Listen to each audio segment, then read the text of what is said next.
En la historia de la guerra moderna se ha traicionado muchas veces a los soldados de las trincheras. En el monumento en memoria de los caídos en Vietnam de Washington están inscritos los nombres de los miles de veteranos que murieron allí. Los que no están inscritos son los muchos miles que están enfermos o que han fallecido por los efectos del agente naranja, la sustancia química que se empleó para despejar la jungla, envenenando también a las tropas americanas. Los veteranos de Vietnam han luchado presidencia tras presidencia hasta conseguir que finalmente les dijeran la verdad.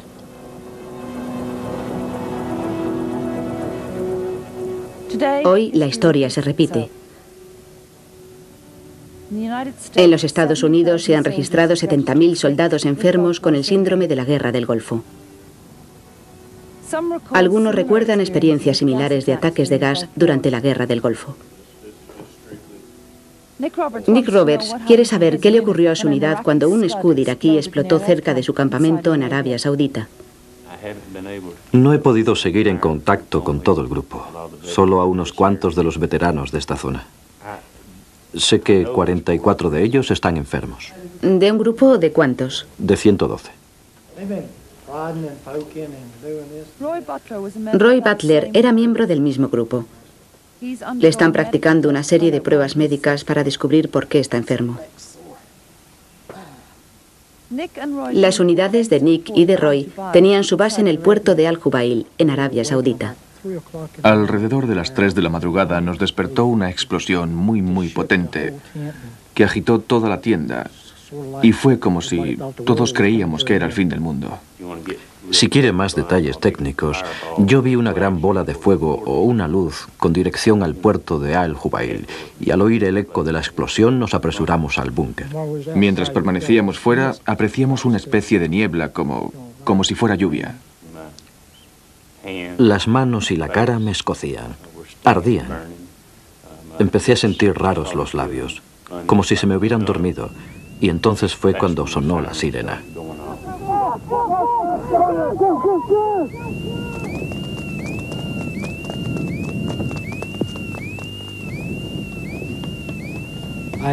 Me había puesto la máscara mientras me dirigía al búnker y cuando llegué allí tuve que quitármela y limpiarme el canal nasal porque estaba completamente bloqueado.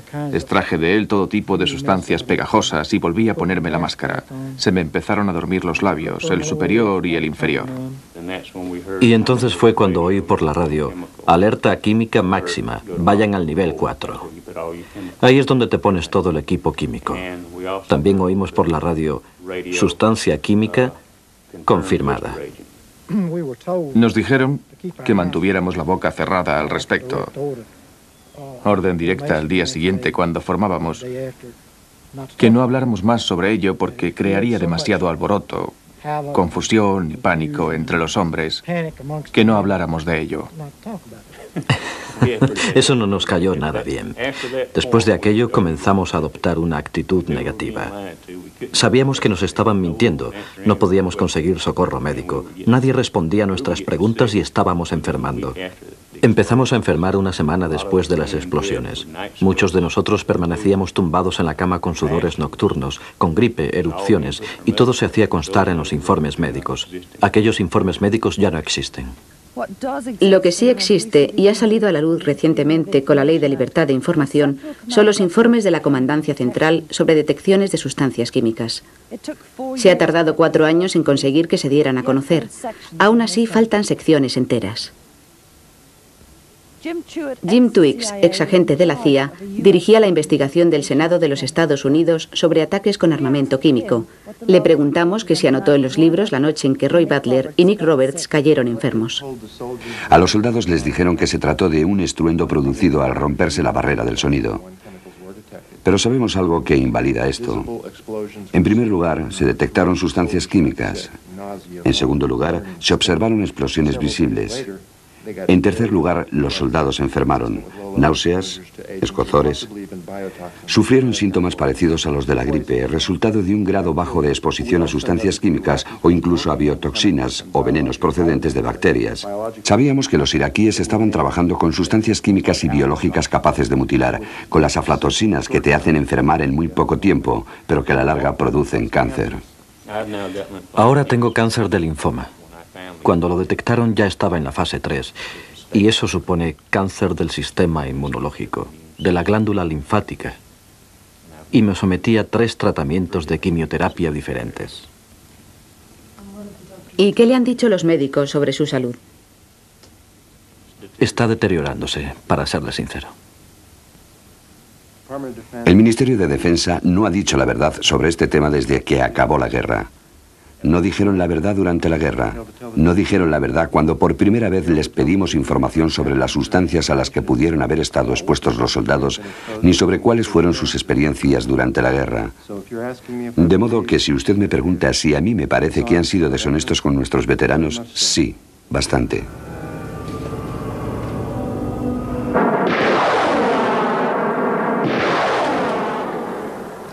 Por aquel entonces, la guerra sirvió de espectáculo en la televisión. Todavía es así. Era dramático y sexy, un mundo entusiasmado ante una guerra que iba muy bien. Las fuerzas americanas irrumpieron a través de la primera línea iraquí en febrero de 1991, empleando una táctica nunca vista antes en la guerra. Se sirvieron de bulldozers especialmente adaptados para enterrar vivos a los iraquíes. Entre los primeros en llegar a las trincheras iraquíes se encontraba Joe Quinn, de Alabama. Consiguió una estrella de bronce. Mi misión era cubrir las trincheras y derrumbar los búnkers donde vivían los iraquíes para que no pudieran, si nos hacían retroceder, ocupar las mismas posiciones otra vez. ¿Les disparaban los iraquíes? Los iraquíes, cuando pasó el Bradley, algunos estaban tan traumatizados que salieron corriendo sin más. Mientras usted estaba dentro, sentado ahí arriba, si hubiera un iraquí aquí abajo en la trinchera...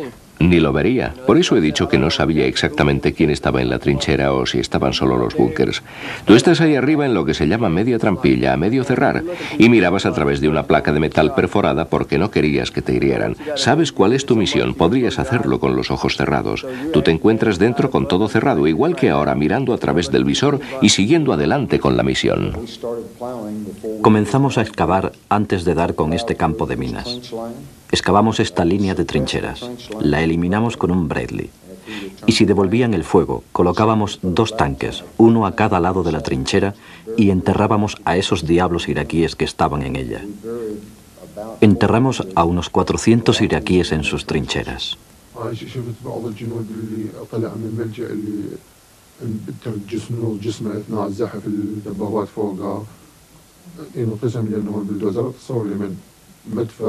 دبابة قلع فوق أن تدوس عليه إنسان تصور شلون تصير الحالة والمجموعة الثانية رفع بالشافل واندفن هو أثناء ومع التراب ومع الجنود داخل الملجأ. ¿Vio usted a alguno que hubiera quedado en las trincheras? Hubo algunos soldados iraquíes que quedaron en las trincheras a quienes se disparó cuando yo pasaba, pero yo estaba tan concentrado en hacer lo que tenía que hacer e intentando seguir al convoy que no presté mucha atención. No sé lo que había en los búnkers cuando yo los derrumbé, los cubrí y así lo dejé. ¿Cuántas personas murieron en las trincheras?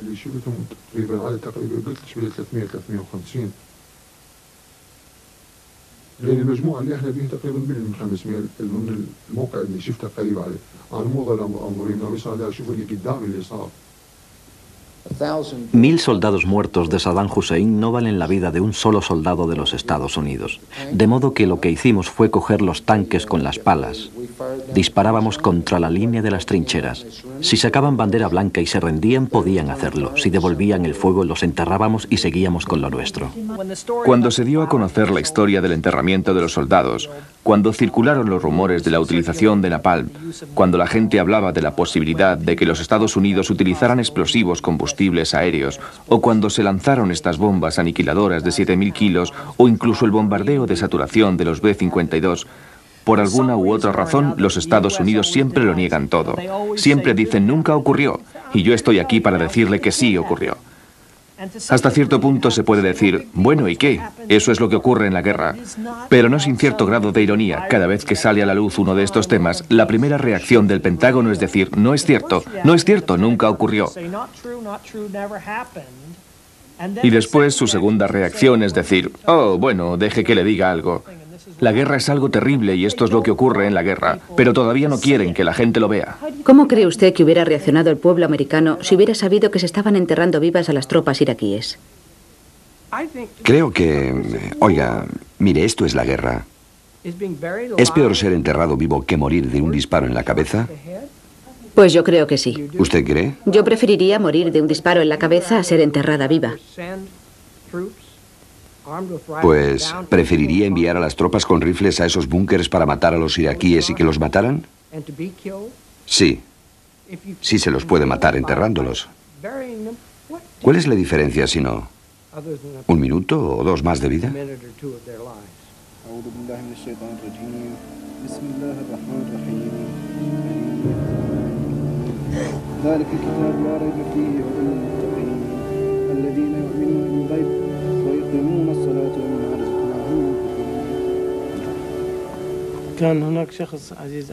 Tenía un compañero que me era especialmente querido. Lo hirieron en un instante, visto y no visto, y no pude proporcionarle primeros auxilios. La cantidad de napal que lo cubría era tan enorme. El bombardeo siguió y siguió. Todo el que intentara auxiliar a los heridos habría resultado muerto también. Se lanzaron casi 500 bombas de napal sobre las trincheras iraquíes, pero nunca las vimos aterrizar. Era otra cosa que el ejército de los Estados Unidos no quería que presenciáramos.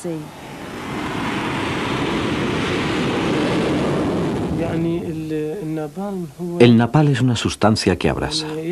Aquellos sobre los que cayó ardieron hasta morir. No los mató un proyectil ni nada de eso. Se quemaron por completo y no pudimos hacer nada por ellos porque la cantidad de gelatina, esta sustancia del napal, era demasiada. A algunos soldados les cayó en el brazo, en la espalda o en la cabeza. En estos casos podíamos darles primeros auxilios, pero a otros el auxilio no les habría servido de nada. El bombardeo fue tan intenso. Lanzaron 4 bombas de napal en un solo ataque sobre nuestra posición. Lanzar 4 bombas de napal en solo una posición es realmente mucho. Es inimaginable, era como vivir en el infierno. ¿Usted no cree que el pueblo americano quedaría conmocionado si supiera que su ejército lanzó bombas de napal sobre los iraquíes? Creo que no. Reconozco que es un arma desagradable, sí, pero en algunos casos no existe otro modo de hacer salir a los soldados de los búnkers tan profundamente excavados. No puedes hacerlos salir de ninguna otra manera. Nos preparamos para la muerte. Lo dábamos por hecho. Todos nosotros esperábamos morir en cualquier momento, pero no para morir sin más. Es decir, no para morir en el campo de batalla luchando. No para una muerte normal. Esa no es una muerte fácil.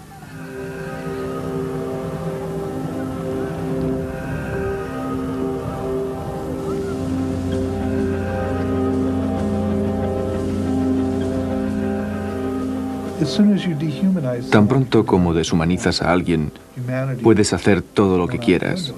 La humanidad se tira por la ventana. Por eso tuvimos que deshumanizar a Irak y a Saddam Hussein y a todo, antes incluso de que comenzara esta guerra. Y la prensa tenía que cooperar en esa deshumanización. Ken Jareski fue fotógrafo de guerra para Associated Press. Decidió que esta sería su última guerra.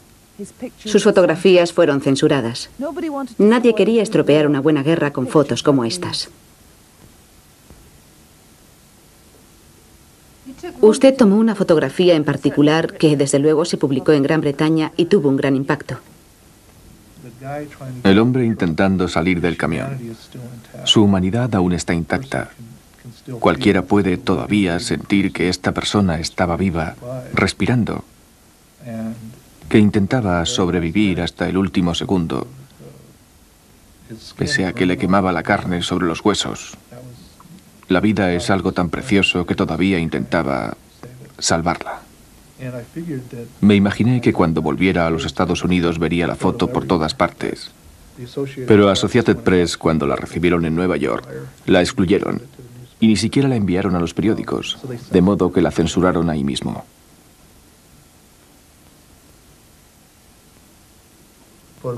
Fotografiar cuerpos muertos no me entusiasma. No hace que mi madre se sienta orgullosa. Pero si no lo hago, si no fotografío estas imágenes, la gente pensará que la guerra solo es lo que ven en las películas.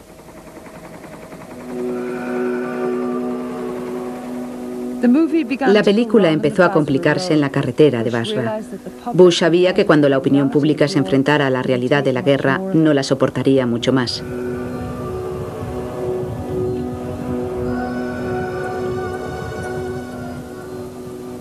Hoy, el legado de la guerra del Golfo permanece no solo en los soldados enfermos, sino en los campos de batalla contaminados de Irak y Kuwait.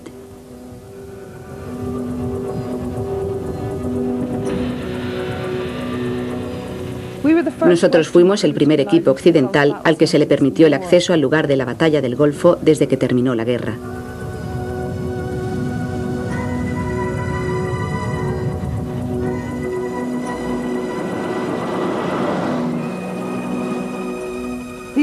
Estos vehículos militares destruidos están cubiertos de un polvo fino radioactivo proveniente de los proyectiles cargados de uranio manipulado, la sustancia más pesada conocida por el hombre.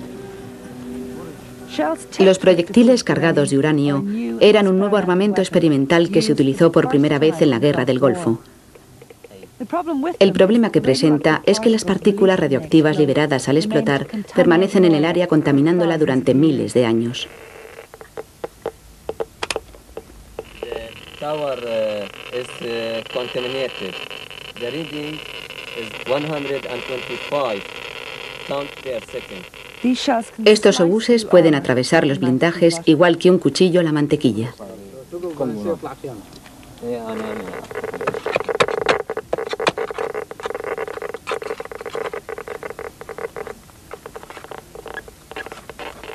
Fuimos en busca de pruebas que confirmaran cómo 300 toneladas de uranio han contaminado el desierto iraquí.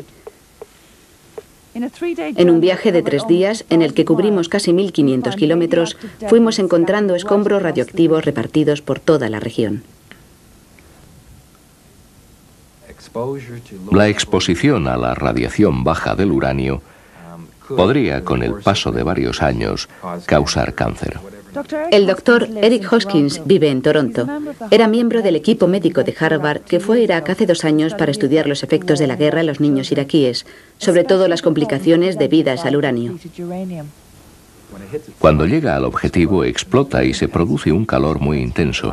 Este calor intenso permite al uranio oxidarse. Y cuando se oxida se transforma en partículas y flota por la atmósfera, de modo que puede contaminar el medio ambiente con bastante facilidad. Cuando hace esto se encuentra en un estado de partículas que el aire puede transportar. Pueden flotar por ahí y las personas las ingieren o con bastante frecuencia las inhalan. Si las inhalan pueden terminar en los pulmones. De modo que durante toda tu vida estás siendo bombardeado constantemente por este nivel bajo de radioactividad.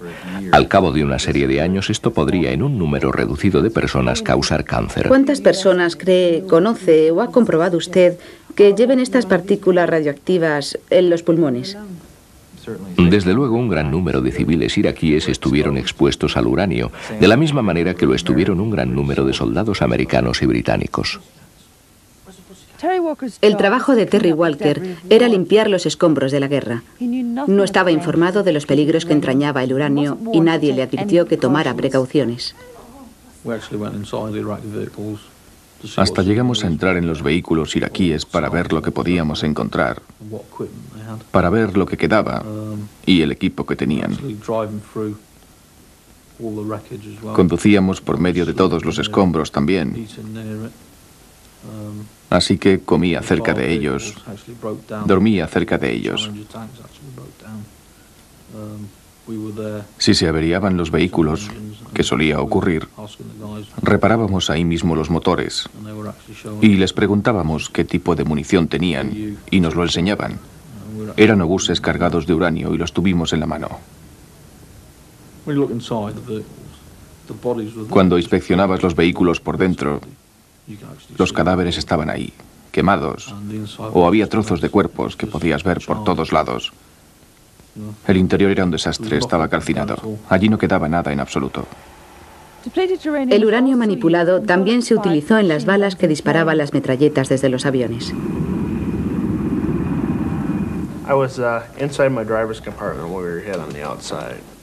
El tanque de Robert Sanders fue impactado en uno de los infames incidentes de fuego amistoso de la Guerra del Golfo. Más de 70 soldados británicos y americanos fueron asesinados o heridos accidentalmente por los de su mismo bando.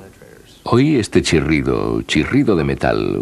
Uno de los proyectiles de uranio pasó por delante de mí a esta distancia. Al cabo de unos segundos impactó otro y ese dio más atrás. Me volví para mirar. Cuando me volví para mirar es cuando recibí una lluvia de chispas en la cara.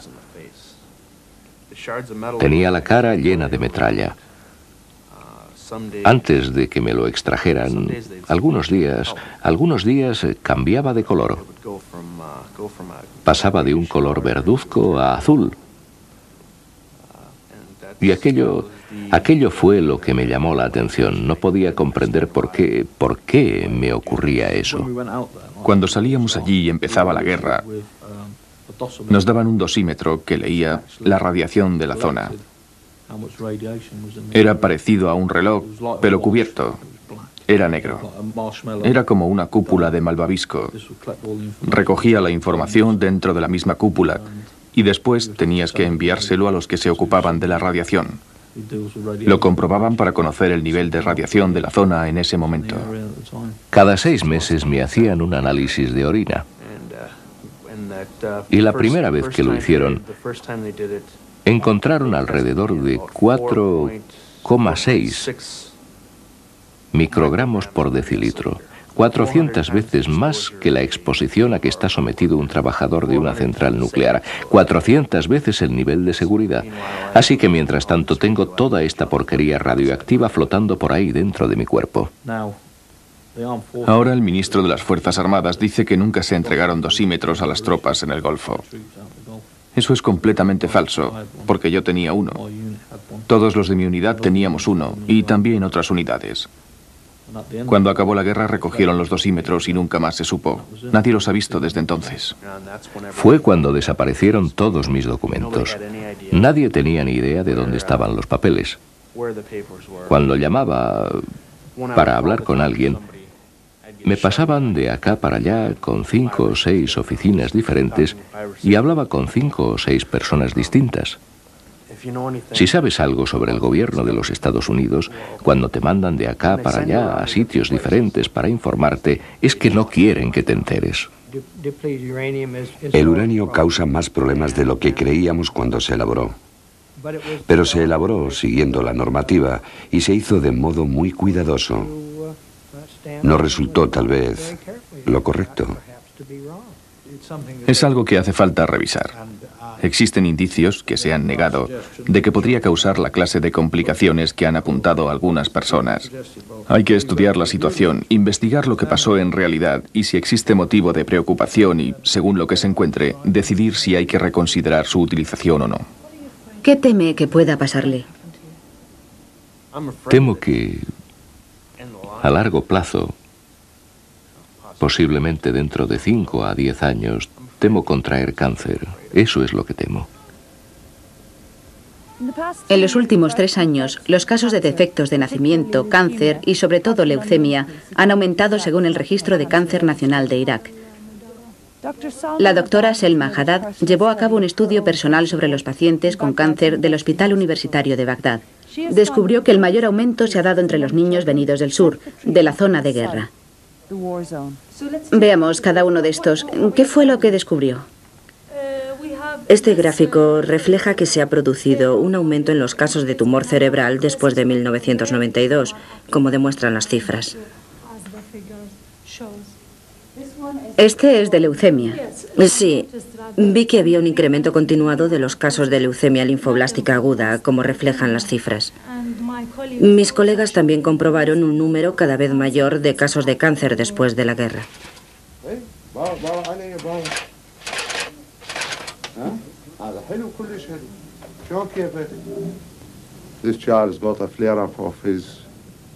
La leucemia de este niño se ha agravado y no hemos podido conseguirle vincristine. Sin embargo, esperamos poder conseguirlo este fin de semana. Las sanciones contra Irak se traducen en que no hay medicamentos suficientes para tratar a los niños que tienen cáncer. Significa también que 1/3 de los niños de Irak están desnutridos.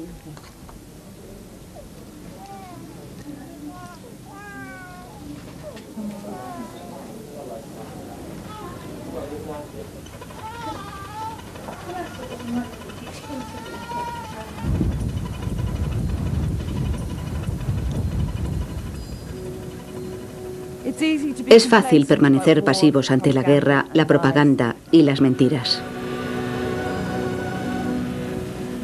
Nos hemos acostumbrado a que nos mientan. Así es la guerra, como les gusta decir a los generales.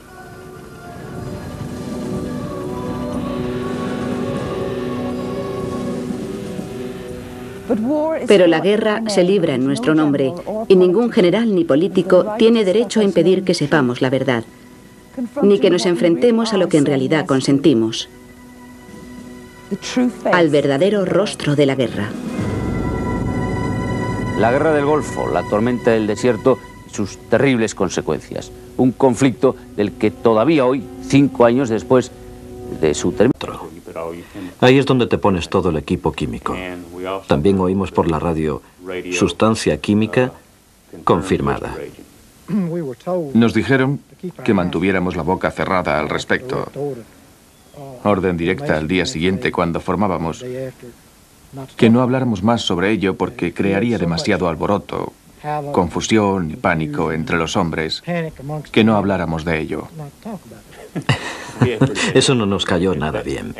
Después de aquello comenzamos a adoptar una actitud negativa. Sabíamos que nos estaban mintiendo. No podíamos conseguir socorro médico. Nadie respondía a nuestras preguntas y estábamos enfermando. Empezamos a enfermar una semana después de las explosiones. Muchos de nosotros permanecíamos tumbados en la cama con sudores nocturnos, con gripe, erupciones, y todo se hacía constar en los informes médicos. Aquellos informes médicos ya no existen. Lo que sí existe y ha salido a la luz recientemente con la ley de libertad de... Una gran bola de fuego o una luz con dirección al puerto de Al-Jubail, y al oír el eco de la explosión nos apresuramos al búnker. Mientras permanecíamos fuera, apreciamos una especie de niebla como si fuera lluvia. Las manos y la cara me escocían, ardían. Empecé a sentir raros los labios, como si se me hubieran dormido, y entonces fue cuando sonó la sirena.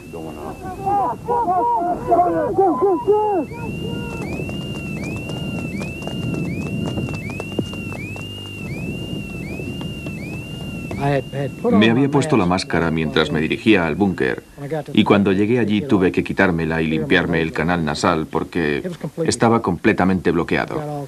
Extraje de él todo tipo de sustancias pegajosas y volví a ponerme la máscara. Se me empezaron a dormir los labios, el superior y el inferior.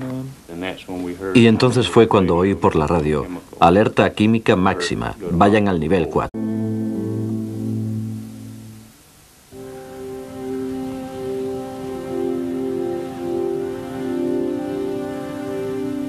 En la historia de la guerra moderna se ha traicionado muchas veces a los soldados de las trincheras. En el monumento en memoria de los caídos en Vietnam de Washington están inscritos los nombres de los miles de veteranos que murieron allí. Los que no están inscritos son los muchos miles que están enfermos o que han fallecido por los efectos del agente naranja, la sustancia química que se empleó para despejar la jungla, envenenando también a las tropas americanas. Los veteranos de Vietnam han luchado presidencia tras presidencia hasta conseguir que finalmente les dijeran la verdad.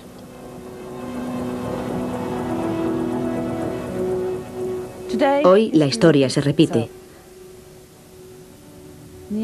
En los Estados Unidos se han registrado 70.000 soldados enfermos con el síndrome de la guerra del Golfo. Algunos recuerdan experiencias similares de ataques de gas durante la guerra del Golfo. Nick Roberts quiere saber qué le ocurrió a su unidad cuando un Scud iraquí explotó cerca de su campamento en Arabia Saudita. No he podido seguir en contacto con todo el grupo, solo a unos cuantos de los veteranos de esta zona. Sé que 44 de ellos están enfermos. ¿De un grupo de cuántos? De 112. Roy Butler era miembro del mismo grupo. Le están practicando una serie de pruebas médicas para descubrir por qué está enfermo. Las unidades de Nick y de Roy tenían su base en el puerto de Al-Jubail, en Arabia Saudita. Alrededor de las 3 de la madrugada nos despertó una explosión muy potente que agitó toda la tienda y fue como si todos creíamos que era el fin del mundo. Si quiere más detalles técnicos, yo vi Información son los informes de la Comandancia Central sobre detecciones de sustancias químicas. Se ha tardado 4 años en conseguir que se dieran a conocer. Aún así, faltan secciones enteras. Jim Twiggs, exagente de la CIA, dirigía la investigación del Senado de los Estados Unidos sobre ataques con armamento químico. Le preguntamos que si anotó en los libros la noche en que Roy Butler y Nick Roberts cayeron enfermos. A los soldados les dijeron que se trató de un estruendo producido al romperse la barrera del sonido. Pero sabemos algo que invalida esto. En primer lugar, se detectaron sustancias químicas. En segundo lugar, se observaron explosiones visibles. En tercer lugar, los soldados enfermaron. Náuseas, escozores. Sufrieron síntomas parecidos a los de la gripe, resultado de un grado bajo de exposición a sustancias químicas o incluso a biotoxinas o venenos procedentes de bacterias. Sabíamos que los iraquíes estaban trabajando con sustancias químicas y biológicas capaces de mutilar.